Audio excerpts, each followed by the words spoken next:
એક એવું ગામ હતું ને એમાં ભરતારામ સાધુ સિદ્ધ સાધુ એ ગામની અંદર ગામને ગોંદરે સરસ મજાનો સત્સંગ થાય. સત્સંગ પૂરો થાય એટલે બધા પગે લાગીને જા. એમાં એક વાણિયાનો છોકરો યુવાન પણ ગરીબ, બહુ વાણિયા કોઈ દાડ ગરીબ નહીં પણ આ હતો તે ગરીબ બહુ. તે બધા પગે લાગીને જતા રહે ને તોય ગુરુભાઈ એમને શાંતિ બે. તે એકવાર સાધુએ એને પ્રશ્ન પૂછ્યો કે ભાઈ તું કેમ બે? એને કીધું ગુરુ સવારથી સાંજ સુધી મહેનત કરું છું, પરસેવો ફાડું છું, પણ ગુરુ રાત્રે ખાવાના રોટલાનું થતો નથી. ગુરુ દયાળુ બહુ હતા. આંખ બંધ કરી અને આ માણાનું પ્રારબ્ધ જોયું. પ્રારબ્ધ મતલબ એનું ભાગ્ય જોયું. ભાગ્યમાં તો દેખાણું કે આની તો આખી જિંદગી દુઃખમય છે. આંખ ઉઘાડીને કીધું કે તારી તો આખી જિંદગી દુઃખમય છે, પણ જા 5 વર્ષ સુધી હું તને સુખી કરી શકું. 5 વર્ષ પછી આની આ પરિસ્થિતિ થઈ જાય. બોલ તારે મંજૂર છે?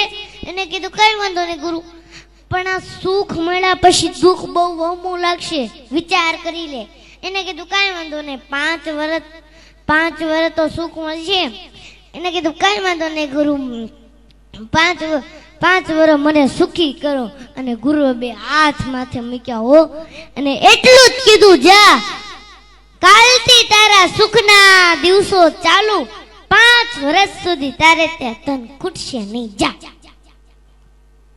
અને જેવો જ ઘરે ગયો બીજે જ દાડે એને વિચાર આવ્યો કે ઘરની અંદર વાસણો જરા કેવા વધારે છે, લાઈન વેચી દઉં, વેપાર કરું. કોઈ સાધુના આશીર્વાદ ફળી જાય ને તો કઈ પૈસાનો ઢગલો નથી કરી જતા. એ બુદ્ધિમાં ક્લિક થાય અને બુદ્ધિમાં જે ક્લિક થાય ને એ સાચી પડે. ભગવાન બુદ્ધિ પ્રદાતા છે.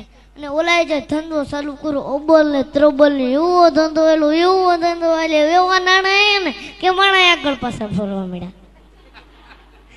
નાણાં આવે એટલે માણા આવે.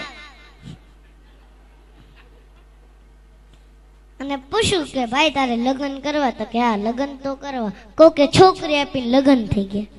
અને પછી હું એક વાત તમને કહું ને, આપણે બધાને મગજમાં ઉતારવા જેવી છે. ઈ બાએ વિચાર્યું કે ભેગું કરવું જ નથી. હા સમજવા જેવી વાત, ભેગું કરવું જ નથી. કાશ હું એફડી કરીશ, આમ કરીશ, તેમ કરીશ, ફલાણું કરીશ, ઢીકડું કરીશ, તો એ મારા ભાગ્યમાં 5 વર્ષ પછી નથી.